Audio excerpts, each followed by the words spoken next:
Hey guys, Papa Gumbeaux here, Chef Martin Dines, reading my commentary on homelessness. This piece I wrote a couple of years ago is called Invisible. Darkness covers the landscape as it does every morning. It's raining as we venture out into it, leaving the shelter we had for the night. Once more, cars rush by down the busy highway, splashing water everywhere. Spots of light dot the darkness from the street lamps like stars in the night sky. It's cold. And it's raining. Invisibility is a topic that has been fascinating kids and people throughout the ages. Webster's dictionary defines it as incapable by nature of being seen, inaccessible to view, hidden, imperceptible, inconspicuous, not reflected in statistics. Everywhere I go, I see people like me, invisible, as the definition states, but fading shadows that nevertheless are there moving through life and this world. In bathrooms, under awnings, walking along the highways and byways of this world. I didn't notice them before, except at street corners, begging for coins and a few dollars to get something to eat. They were invisible until they chose to be seen, asking for some kind of help. The signs read, "Please help." Homeless, please help. Veteran, please help. Family, please help. They cry, and then they are invisible again, disappearing into the shadows.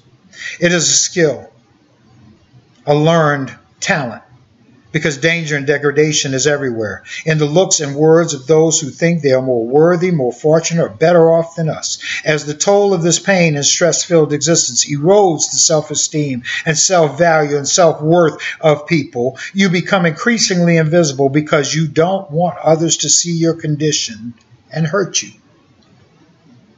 We see each other, but you don't see us. And when you do, it hurts. How often in a former life did I drive or go somewhere and see the invisible people walking along the street, moving silently with a grocery basket full of all their earthly possessions, or congregated under a shelter or soup kitchen, under a bridge, and think, how sad. It was a fleeting thought, and just as quickly as I had noticed them, I took my eyes off of them, and they were gone, invisible once more, as the street light turned from red to green. As I turned and walked on the other side of the street, or stepped a few steps away to avoid them.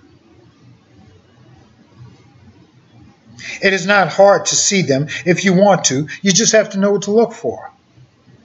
Large bags filled together with rope and straps that don't match, stuffed to the brim, broken, shopping carts pulled up close to a wall, out of the way of traffic and others passing by or entering in, behind someone sitting with their head down, napping, resting from the day's heat and struggle. It is not hard to see us. It is that you are conditioned not to. Our condition is unsettling, our clothing disheveled and dirty at times, our hair not fixed nice, combed or cut. We are unshaved at times and smell unpleasant. Because of our shame and your disgust, we learn to be invisible. Going to the bathroom to relieve yourself, to wash yourself, to clean up. Being invisible is the only way you can, most times. We do this in safe surroundings and places and pathways you don't go. Most times, it is not always when we're in a shelter and near a fast food place that we can jet into a bathroom to use it without being seen, invisibly. So we go in the bushes with the snakes and rats, but it's better than going to jail. The danger is that when we come into contact with your pathways, straying from ours, we are met with the disgust and prejudice, hatred and ridicule.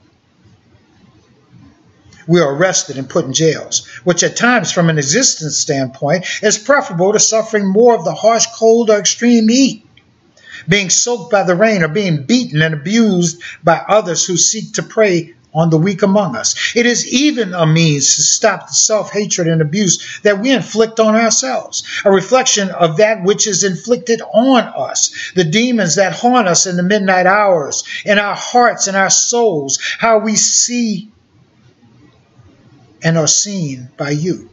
The institutions in that societal landscape do not serve us because we have not the means or the price of entry and service. We are hungry, but McDonald's is not in the business of giving a hamburger to the likes of me.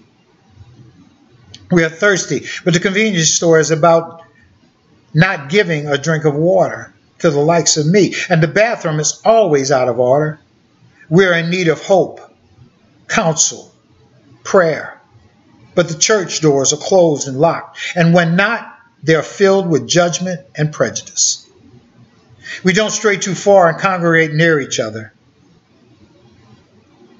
because we are invisible.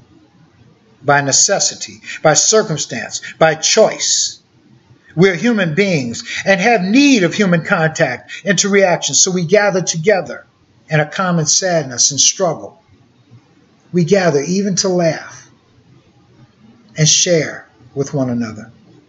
The impact of homelessness and impoverishment has an effect on not just your mental and emotional state, but your physical state of being. You learn to be invisible.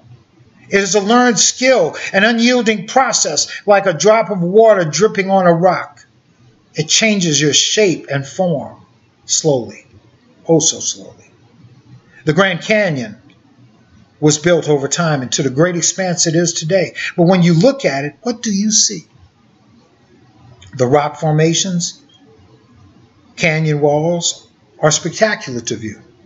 The Colorado River is beautiful coursing through it. It is as well. But do you see the empty space that was created by the constant wearing of the elements? Do you see the distance that is there? When you see me, do you see the emptiness that has been created in my soul, my heart, my mind by the process of erosion which is grinding and wearing down my life? The pain of loss, the hurt-filled experiences I have endured in the past and now. No, you see the thing I've become, not the loss of what I was or could be, not my loss of hope. You don't see the walls of my life and person being eroded and the emptiness created by the stuff falling away, being swept away by the tide of the forces causing it. You can't see what was there because now it is and I am invisible. God bless and thank you.